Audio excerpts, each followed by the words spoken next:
과거 우리 조상들이 최고의 미덕으로 삼던 효문화는 우리의 삶 속에서 빼놓을 수 없었다.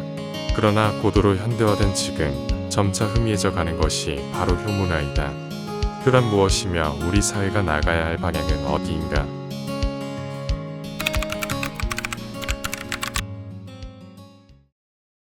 단편적으로 요즘 젊은 사람들이 생각하는 효는 뭘까요? 효요? 네. 떠오르는 게 없는 것 같은데요? 네. 예전에는 뭐 그래도 부모님이면 이렇게 봉양해야 되고 막 이랬잖아요. 근데 지금은 별로 그런 거 없는 것 같아요. 어찌 보면 우리는 부모님들한테 그런 효를 많이 이제 강요를 왔는데 네. 우리는 자식들한테 강요를 못 하다 보니까 그런 자연스러운 그런 교육이 안 됐다고 저는 보죠. 우리 자식의 도리를 다 하고 살지는 않은 것 같아요. 예. 또 우리의 또 생활이 있고 생각이 있고 하니까 하다 보니까 의견 충돌도 좀 있고. 가르침. 가르침. 네, 가르치는 것 같아요. 근데 또 제일 중요한 거라고 생각은 하는데 이제 네. 또 실천이 잘 안 되는 것 같아요.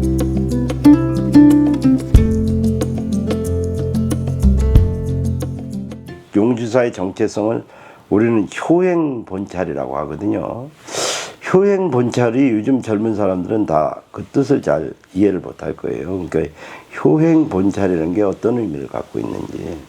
불교적으로는 기본적이면서 우리 삶의 어떤 근간이고 네.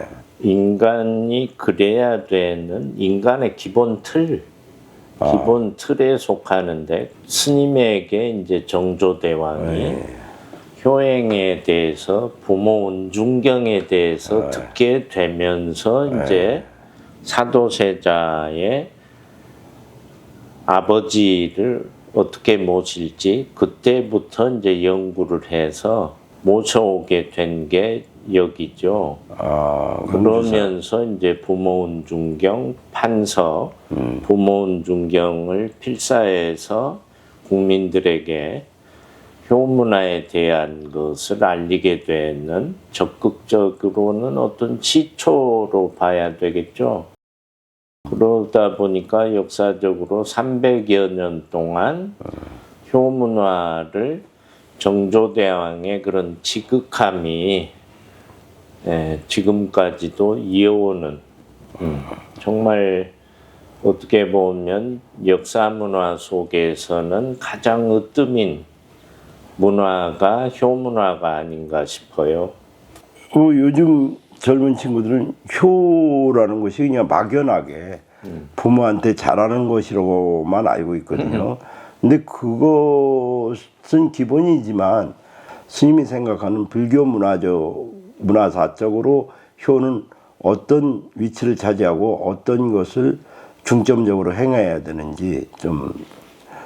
효를 자식이 하는 걸로 일반적으로는 알고 있을 텐데 그렇진 않잖아요. 자식을 어떻게 갖는 과정부터 어떻게 아이들에게 희생한 그 모습이 아이가 커오면서 부모를 보고 배운 거죠. 자기가 효를 갖추고 태어나진 않잖아요. 그래서 너무 중요한 사실은 부모가 아이에게 효를 먼저 보여준 것을 아이들은 실천할 뿐이죠. 그러니까 결국엔 효라는 것은 부모가 먼저 행하는 것이네요. 당연한 겁니다. 그러니까 우리가 여지껏 그동안 거꾸로 알고 있었네요. 이제 자식이 부모를 봉양하는 거로만 생각했는데 부모가 돼서 자식을 먼저 봉양함으로써 그렇습니다. 그 봉양의 과정을 통해서 자연스럽게 학습 효과가 이루어지는 그렇죠. 것. 그것이 불교적 효의 기본 개념인 그게 우리 인류 역사가 시작돼서 뭔가 사회적 인간관계가 형성되면서 배움이라는 체계, 인간성, 인간의 도리, 전반적인 어떤 바른 틀을 세우면서 시작된 게 공부를 많이 하지 않으면 사실은 배우기도 어려운데 부모가 이미 다 보여준 세계라는 거죠. 그래서 다 익히 몸에 배 있는 게 효죠. 그 21세기 요즘 시대의 그럼 불교적인 효는 무엇인가요? 큰 틀에서는 전체 네. 생명 현상을 가진 모든 것은 내가 같은 한 몸으로서 여길 수 있는 그런 너무 대승적 관점이 큽니다. 너무나 크죠. 절대 분리된 남이니 나니 하는 상대적 세계를 무너뜨리고 하나로서 뜻을 마음을 또는 생존하는데 결국은 나 혼자 살 수 없지 않습니까? 예. 오히려 상대가 있어서 살아가는 존재인데 여기를 착각을 하는 거죠. 그러면 불교 문화적인 효는 공동체 의식이네요. 넓게 절대. 보면 절대 공동체 의식이죠. 공동체를 보존하고 공동체의 안전을 구축하고 공동체의 번영을 위한 어떤 정신적 전부라고 할 수 있습니다. 우리 삶의 의식의 생존의 가치 중에 가장 으뜸이다. 그 출발점이 효다. 그렇죠. 오늘 또 새로운 걸 제가 알았습니다. 그리고 이제 우리들은 흔히 단순하게 효자, 뭐 효녀 이런 개념을 너무 자식들이나 그럼으로써 반대급부적인 상황이 이 너무 꼰대 문화다 이런 의식들이 많은데 그 부분에 대해서는 일부 그런 부분에 대해서는 어때요? 저는 이제 잘못 인식된 처음부터 우리 생활의 어떤 모습들이 현대화되면서 오히려 젊은 사람들이 그걸 잊어버리거나 또는 부모가 잘 못 보여주거나 둘 중에 하나죠.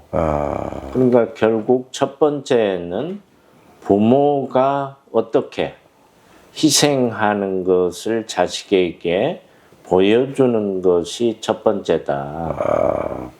그 다음에 자식들이 커나가면서 본인도 자식을 낳으면서 또 이것이 바로 효라는 것이라는 몸에 와닿는 체계를 그냥 습득하게 되죠.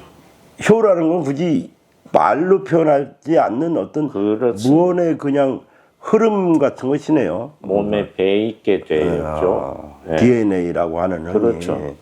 그래서 능히 부모를 위해서라면 몸을 버림도 목숨을 버림까지도 어렵게 생각지 않을 정도의 그런 아마 우리 역사 속에서 그런 현상들은 많이 보여집니다. 나중에 이제 구체적으로 자료들을 통해서 얼마나 그런 희생의 요소가 아름답고 절대적인 가치인지는 나중에 이제 뭐 학술적으로 체계적으로 정리를 하도록 하죠. 우리 사회가 이제 사회 세대 간 갈등을 많이 겪고 있지 않습니까? 지금 뭐 정치적으로도 뭐 좌우 극렬한 대립, 그리고 우리들이 흔히 정치적으로도 뭐 틀딱이니 이렇게 윗 어른들을 무시하는 듯한 상투적인 말들, 그런 것들이 결국에는 젊은이들의 잘못이라기보다는 어른들의 잘못일 수도 있다는 얘기. 당연합니다. 젊은이라는 건 보고 배움이지 그들에게 책임을 전가할 수는 없습니다. 이 용주사가 효의 중심 사찰로 이제 스님께서는 원대한 제2의 창건이라고 할 수 있을 정도의 어떤 새로운 패러다임을 준비하고 있는데 그 앞으로 계획을 좀 한번 말씀해 주십시오.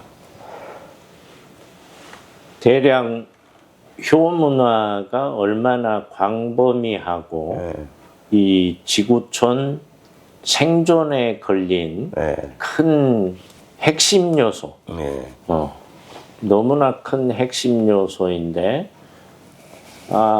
이번 기회를 통해서 정말 네. 효문화가 전 세계의 네. 핵심이 되도록 하는데 네. 지금 우리가 이 시발점이 돼서 네. 정말 큰 역할을 해야 되겠다는 그런 각오가 생깁니다. 이 상징적인 의미로 용주사가 효를 표현하고 표방하기에 가장 합당한 사찰이라고들 그래요. 그것은 바로 정조대왕과 아버지 사도세자의 효심의 반려겠죠. 그렇죠. 예, 그것이 우리들이 직설적으로 표현하는 효의 기본이라고 생각하시나요? 아주 좋은 모습을 그것도 보여준 거잖아요. 예, 기록이 아니고 예. 당신이 직접 보여준 것이 여기 이대로 역사 속에 존재하고 있으니 예. 그것을 부정할 수도 없고 우리 민족의 어떤 가장 아름다운 근본적인 모습을 잘 보여주신 거죠. 지금 이제 일부에서는 효를 국가의 정신적 자산으로 해서 국가 무형문화재로 지정해야 된다는 말들이 많이 지금 나오고 있어요. 그리고 계층 간의 갈등, 사회적 갈등 모든 걸 없앨 수 있는 근본적인 정신운동으로 차원으로도 이게 전개가 돼야 된다는 사람들이 많습니다. 그 부분에 대해서 용주사가 갖고 있는 정체성은 이 국가 무형유산을 선도해서 끌고 나가야 되는 부분이 있는데 이 부분에 대해서 간략하게 의견 한마디 나눠주시면 좋겠습니다. 그러니까 아시다시피 사회 구조가 뭔가 거칠어지거나 뭔가 불합리해지거나 분리되거나 이런 것들의 가장 근본 핵심이 효입니다. 남북 관계도 마찬가지고요. 그럼 우리 뿌리 문화가 정말 그들에게 깊숙이 박혀 있었다면 이런 일 자체도 안 생기겠죠. 세상 모든 누구나가 그런 모습 속에서 살아가야 되고 그런 것이 아니면 서로 반목하고 싸우고 뭐 심지어 그냥 죽이고 이런 것들이 비일비재해지는 모습 속에서 우리가 뭘 느껴야 되고 뭐를 반성하며 미래 인류 사회를 이끌어가야 되는지. 지금 이제 문화유산 하면 건물, 그 다음에 무슨 돌 이런 것만 지금 문화유산이라고 국민들은 일반 국민들은 알고 있어요. 근데 효라는 게 진정한 문화유산이군요. 어떤 의미에서는 그런 의미를 한번 좀 말씀해. 효가 진짜 그런 외형의 어떤 문화유산보다 더 가치 있는 우리 한국인의 무형유산이다. 큰 의미에서 이 효는 일반적 사회 전반에 걸친 박물관이 안에 숨겨진 게 아니고 밖에 있는데 훨씬 더 큰 문화적 가치, 역사적 가치, 유물적 가치가 이것이라는 거죠. 아유, 굉장히 좋은 말씀인데 이 효는 인류의 박물관이다. 이런 식으로 부제를 따르면 너무 좋을 것 같아요.